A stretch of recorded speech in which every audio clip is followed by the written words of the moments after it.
everyone, it's Katie from Paradise Falls family.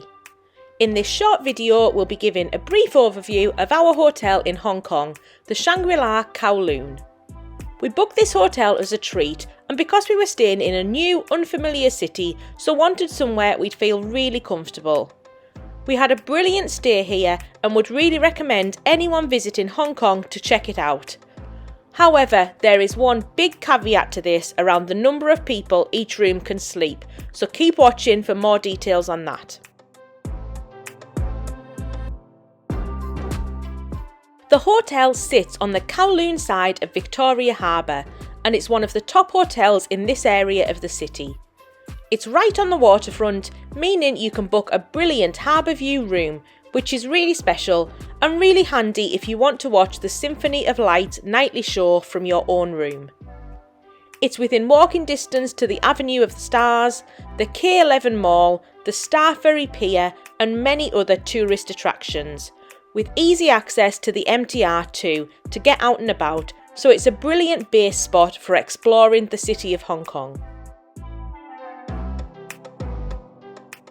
The hotel is obviously part of the luxury Shangri-La hotel chain, which actually has 4 hotels in the city, including the Kowloon Hotel and the Island Hotel on the other side of the harbour. All of these look like great options.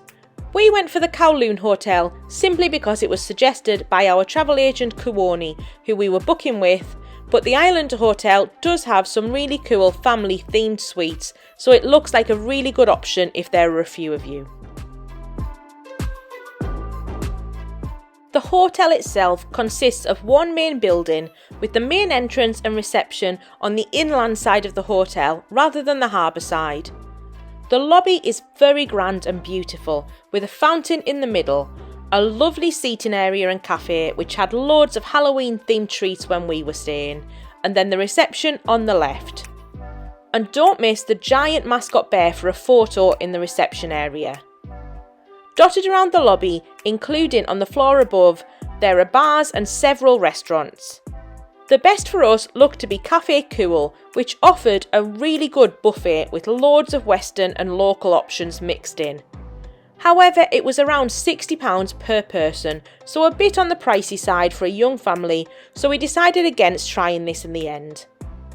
Other food options at this hotel include Angelini, which serves Italian food, Shang Palace, which serves Chinese food, and then a tapas bar and a Japanese restaurant called Nadaman.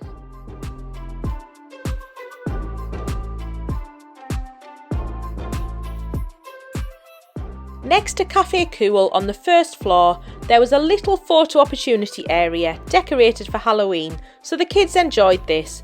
And generally, the hotel seemed to go all out for Halloween with decorations and treats, so this was really fun. The kids got given full trick-or-treat bags when we checked in with loads of little gifts and candy. Next to this area, there's also a second smaller side entrance which takes you directly onto the bridge, crossing the busy Salisbury Road. This came in really useful for exploring the waterfront, so was very handy to have found.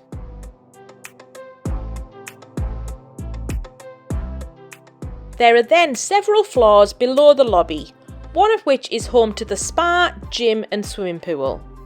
We spent a bit of time here in the pool, which is very nice but fairly small and shallow. There's a hot tub next to it though, which is a pretty decent size. Next door is the gym and the changing rooms, which were lovely, and then there's a spa, a sauna and a solarium, so plenty to give you a nice relaxing stay if this is what you're looking for. For our stay, we booked a Deluxe Harbour View Room for the 4 of us. Unfortunately, this is where we ran into an issue.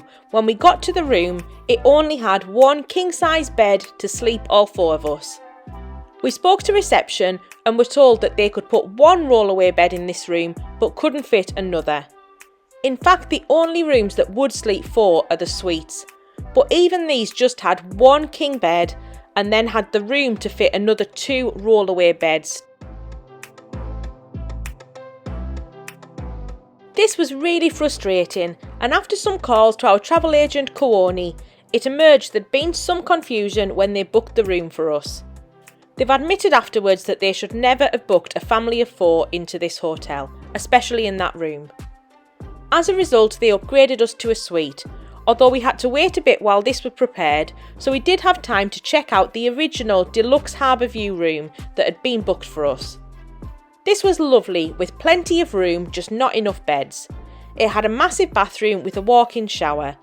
The harbour view was amazing, and there was loads of nice little touches like welcome treats and tea, slippers and kimonos.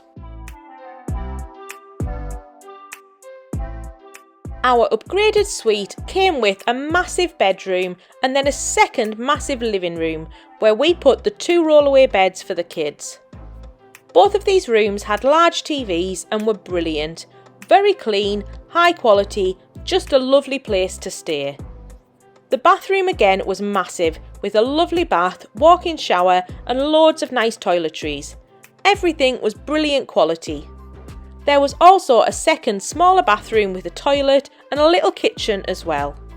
Again, we were provided with slippers, kimonos and welcome snacks and gifts, so it was a really lovely place to stay.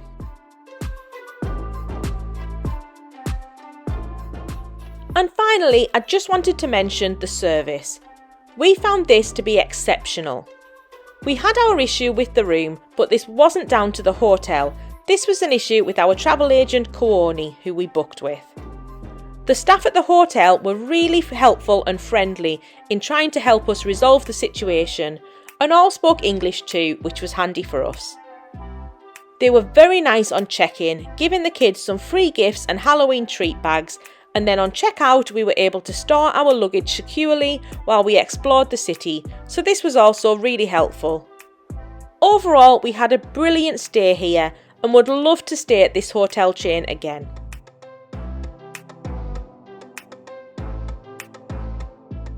So that's our overview of the Shangri-La Kowloon. If there's anything at all we've missed or anything you'd like to know, then please just let us know in the comments below and we'll do our best to help. As always, if you found this vlog useful, please give it a like and subscribe to support our channel. Next week we'll be continuing our Hong Kong series by looking at our time in Disneyland, so make sure to subscribe to check that out. Thank you all so much for watching.